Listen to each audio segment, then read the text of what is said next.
It's now September, despite the rather warm weather, and proving that just because it's September doesn't mean it's autumn quite yet.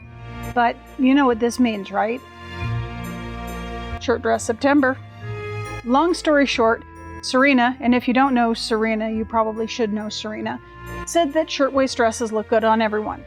Parts of the internet disagreed, particularly those who don't think that larger ladies can pull off such fantastic styles. Serena went to our mutual friend, Ashley Main, with the issue, and she decided to take the challenge, and roped the rest of our corner of sewing YouTube into it. So if you were planning to make a shirt dress, now's the time to do it. And post it up on Instagram so the rest of the world can see just how fabulous we all are. Seriously, if anyone knows how good a shirtwaist dress looks on plus-size people, it's plus-size people. At the time, Ashley showed me a Pinterest board with a bunch of plus-size shirtwaist patterns, many, of course, skewed to the retro side of things, just due to the general silhouette of the shirtwaist dress. Everything from the 1950s circle skirt dresses with camp collars to diner and service worker dresses based on what I think is 1930s or possibly 40s silhouette. There were a whole range of other options in between. Today's dress is one of the more modern versions, the Lenox Dress by Cashmerette. That's Lenox with one N, not two, and it always trips me up because I always associate the name Lenox with Annie Lennox, and she has the requisite amount of N's, not this low-calorie N nonsense. But I digress. I'm using this fantastic cotton bat and spiderweb print that the Husbeast and I found on sale at Fabricland last winter. I love how a lot of the retro and vintage ladies like to use their fun printed quilting cottons, but such fabric is generally extremely expensive here unless you can find a sale. I'm going with the gathered skirt on this dress. It's less finicky than pleats and gives the illusion of more volume than my measly 5 meters. I do have a bit of an ulterior motive, Calgary Frocktails. If I can get the dress made in time, I'll probably wear it. It's not a huge deal if I don't. I also have the fantastic purple linen Jennifer Lauren handmade Asteria dress that I made last September and don't get to wear very often, so I'm not hurting for choice. I just think that folks in my little corner of the YouTube sewing monkey sphere have elevated their personal Frocktails experience to a level similar to that of knitters and the New York State Sheep and Wool Festival, aka Rhinebeck, aka Knitter's Prom. Hi. That. Just as a knitter might make the last-minute decision to crunch the last week or two before Rhinebeck knitting a totally over-the-top sweater that probably should have been started months ago, I've been noting my fellow sewists cramming dress sewing into the last week or two before their local or preferred Frocktails. Looking at you there, Ms. Canada. I see you. The way I look at it, I get this done in time, I have a fantastic Frocktails dress, a fun shirtwaist September contribution, and spooky season has officially started. If I don't get this done by Saturday afternoon, it currently being Wednesday, then in the words of Jim Steinman as sung by the thankfully not immortal Meatloaf, 2 out of 3 ain't bad. Difficulty is going to be laying out and cutting everything out because wildfire smoke has finally hit us after a blissfully clear most of the summer, and I don't feel right putting the kittens in the sunroom. And that might explain some of the thumping and bumping that you might be hearing in the background, as at least one of them is currently running around the house like a cat possessed. We'll see if my opinion changes once the cream cat, who is currently right here, inevitably decides she needs to turn my fabric into her personal cocoon. So, let's get started. I've already taped and cut out my pattern pieces. Size 24 GH bust and size 32 hips. I picked up a French curve ruler so I could draw my lines a little bit nicer when grading between sizes. It's already made a huge difference. It may actually be worth the $24.50 I paid for it. If you'd like to help me afford notions and tools like this, I recommend booping the like button, making sure you're subscribed, and, apparently most importantly, commenting. I've been hearing comments are the key. Who knew? So maybe let me know your most useful tool, whether it's a fancy plastic ruler, a particular brand of knitting needles or crochet hooks, the fickle finger of familiar, can you hold this down please, I need to tie a bow, or a cat. You never know. Sometimes they make good pattern weights. If you really want to go over the top, I have a Patreon, and channel memberships are also available for them who don't want to visit a separate external site. I have a fantastic group of supporters whose funds Not gonna lie, have sometimes helped cover emergency costs or paid for sewing supplies, because as it stands right now, the approximately 1,300 views I sometimes attract on day 1, which is the day with the largest amount of views at once, nets maybe $25 if I'm lucky. Rolling in the big bucks here, folks. At least it paid for the ruler. If that's not up your alley, that's fine. As I said, apparently booping and commenting is where it's at.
I was absolutely exhausted by the time I finished cutting everything out for what should be a very straightforward dress that has a lot of moving parts to tinker with.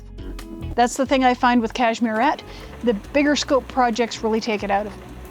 Cashmerette patterns are like a contact sport, and I don't know if that's a hallmark of Jenny Rushmore's design philosophy or if she's just finding new and unique ways to punish me for making so many patterns from Helen's closet. Thanks, Jenny! Cats got out in the sunroom at one point, and because one of them was trying to turn one of my skirt pattern pieces into a tunnel toy, I went with it. Otherwise, I'd have still been cutting out pattern pieces at 1 a.m. I noticed that the smoke was staying outside the sunroom, so that kept me from worrying too much about the wee beasties. I started somewhere around 3 p.m., had dinner break around 8:30 or so, and I think I finished up somewhere around 10:30 p.m. Just enough time to limp my worn-out self back up the stairs and watch one of the new episodes of Wednesday. I do notice that Netflix is starting to space out their binge-worthy content. Probably been getting bit in the arse by a lot of folks who renew their subscription, binge the show, and then cancel again until the next It show happens. I mean, maybe if they didn't jack up prices and insert advertisements, maybe didn't cancel things like Mindhunter before it can pick up its audience, they'd keep the subscriber longer. I mean, if you've already cut cable, and while you can get Netflix bundled with your cable package, I suspect there's a large demographic of cord cutters. What makes anyone think you won't cut a streaming service? Particularly the one that's shrinkflating its offerings by inserting ads or charging more. Also looking at you, Prime and Disney Plus.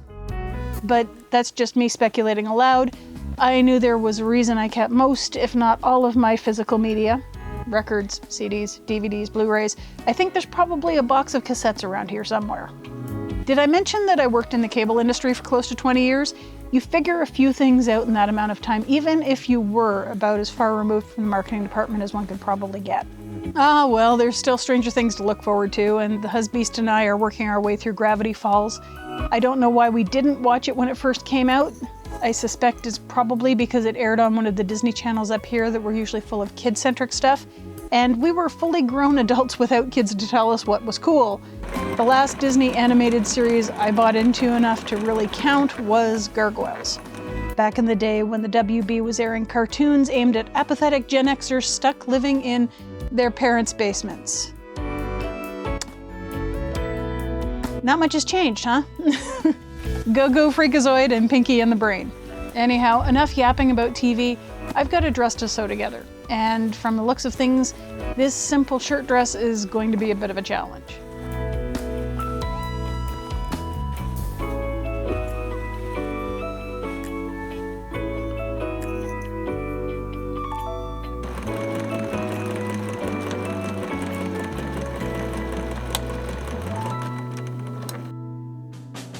Got 95% of the bodice done yesterday. All I really need to do is sew up the side seam. Easy peasy.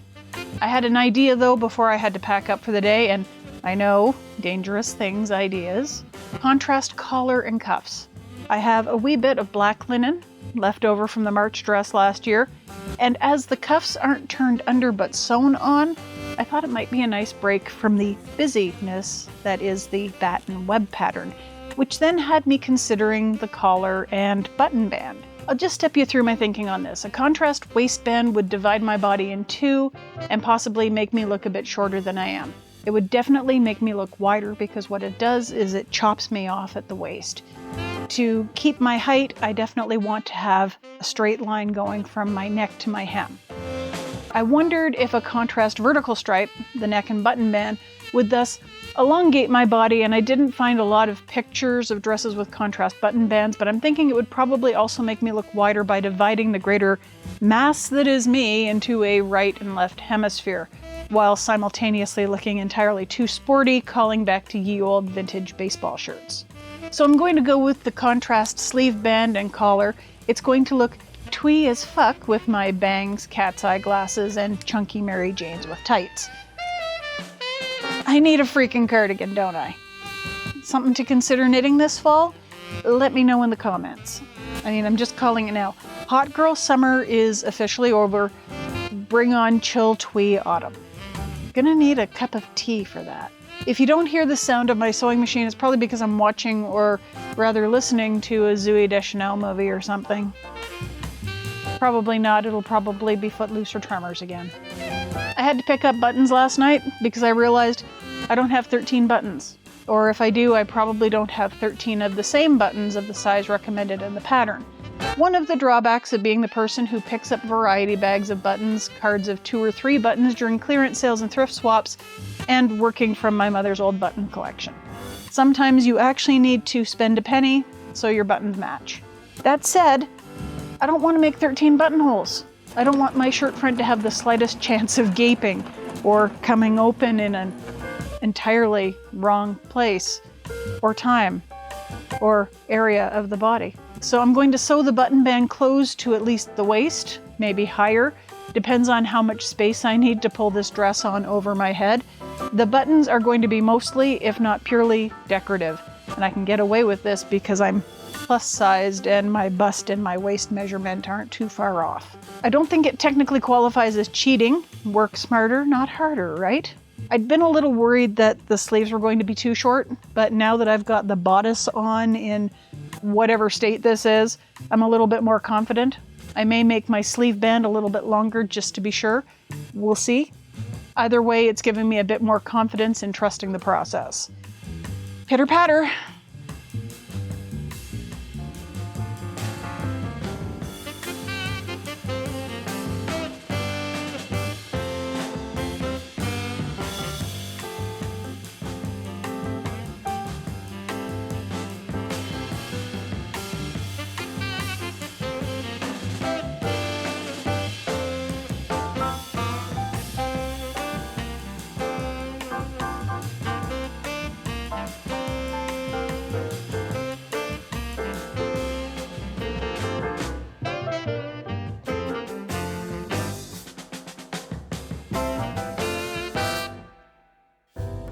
I am mostly done with the bodice.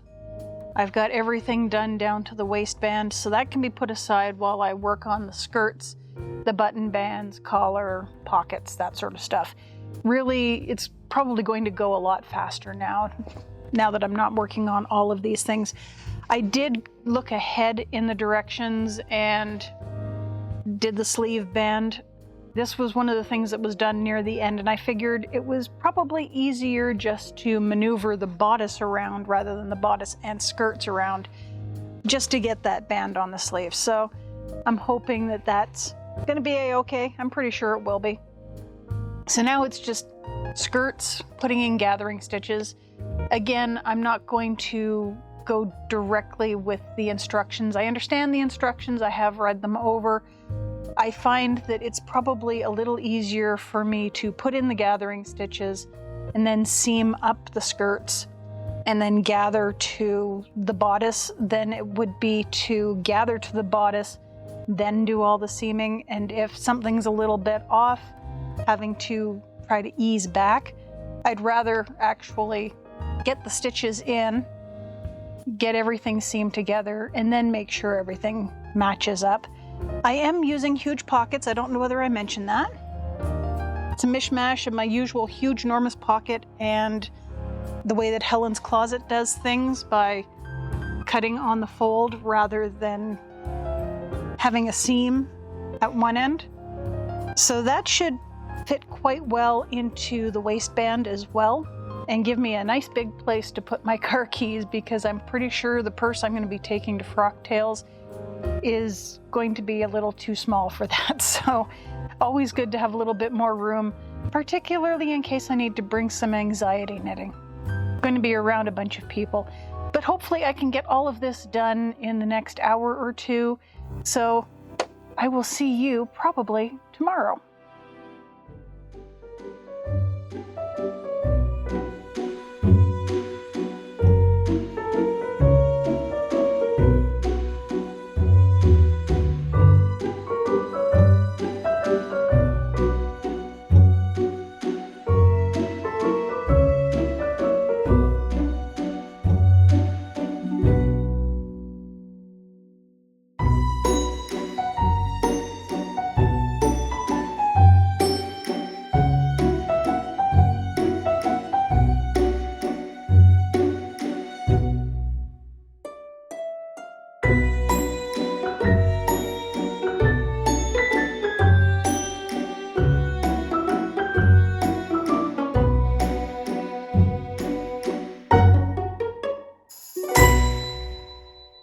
So here's the tea.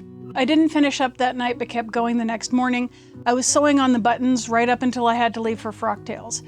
I knew I had a little wiggle room for time because Ashley Main was texting me right up until I got into the car to meet her, so I figure we left about the same time and arrived at the venue about the same time as well.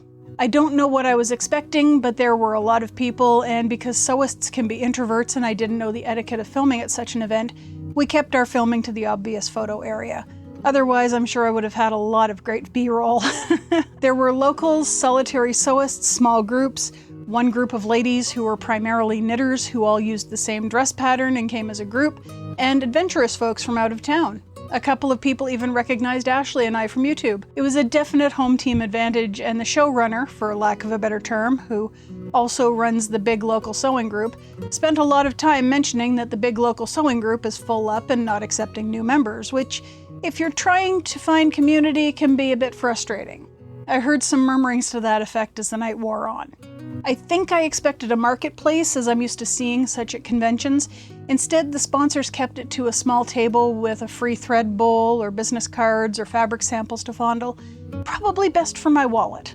I did wind up talking for quite a while with the owner of one of the fabric stores, Rick Rack, and possibly Calgary's current largest yarn store, Stash Lounge. They're two different stores, though I think Stash Lounge started off as a mishmash of the two. We probably would have kept talking if stuff wasn't going on in the main room. I hadn't eaten since breakfast, and the nibbles available were somewhat meager, even for a $75 cocktail party. I'm not a big drinker, but even so I wasn't having alcohol on an empty stomach, or even one that had had a few cheese squares and a couple of crackers. So my solitary drink ticket is still in my little name tag packet. We decamped to Denny's afterwards because it was the only thing open and I could get something solid on my stomach to ward off a migraine. It was a good night though. I met lots of new folks, possibly some of the nicest strangers ever. Could it have been improved? Sure. If anything, I was just overwhelmed with the amount of people and noise. Maybe if we could get a second sewing group going, maybe in the north end of the city, that'll help foster some community, at least some familiarity. It's not like there aren't a whole bunch of people who hang out at the local fabric land. Or maybe I just need to find a way I can meet up with my internet friends and acquaintances, because there has to be a way we can con our Shirtwaist September co-conspirators to come to Calgary. You know who you are, secret Instagram cabal. The dress itself, I love it. Now that it's done. I don't know if it was me being in a hurry or misinterpreting the directions, but there were a couple of times I had to rip out and redo sizable chunks of work, and it set me back by a few hours. Not great on the whole, but especially nerve-wracking when you're sewing on any kind of deadline. To be fair, I wasn't banking on the dress being ready for Frocktails, but there's a bit of a line you cross where your brain realizes how close you are to finishing, if you can only work faster or not screw up. The quilting cotton is perfect for the dress. It has just the right amount of stiffness to make the construction really pop without being uncomfortable. The linen cuffs and collar are a wonderful solid statement instead of these parts getting lost in the graphic pattern. The pictures on Cashmerette's site look very modern to me, and it wasn't until I went to Instagram for pictures of other people's makes that I got a real idea of what the dress looked like in the wild and that it could have a retro flair. Someone at Frocktails mentioned that they thought Ashley and I had made different views of the same 1950s style dress, and were very surprised to find out mine isn't from the era or particularly inspired by it. It's just how it looks on me. That's your reminder that sometimes you have to take a risk and make something knowing it might not look like the dress in the promo pictures. It might look even better. I did get a lot of comments about getting ready for Halloween, and if you've been around here long enough, you already know that every day is Halloween. For me, it was a fantastic start to Shirtwaist September, and I really can't wait to see what you guys make. Just to let you know, I do try to keep a very close eye on the cats when they're in my sewing space, particularly when they're near the pointy things. It was as much a surprise to me as I'm sure it was to you when I saw Cream Cat get close to my, at the time, not in use, scissors during the cutting out process. I'm not even sure she was that close. It might have been a bit of an optical illusion, but I do try to keep an eye on them.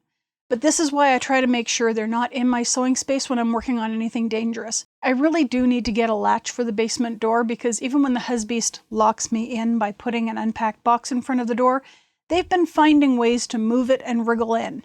The sunroom isn't hospitable year-round for small short-haired moggies. A latch is probably the best solution. So all this to say, no cats were harmed in the making of this dress, unless you count the fact that they didn't like being left alone for an evening because the husbeast was also out of town, and they were very affectionate when I got home from Frocktails.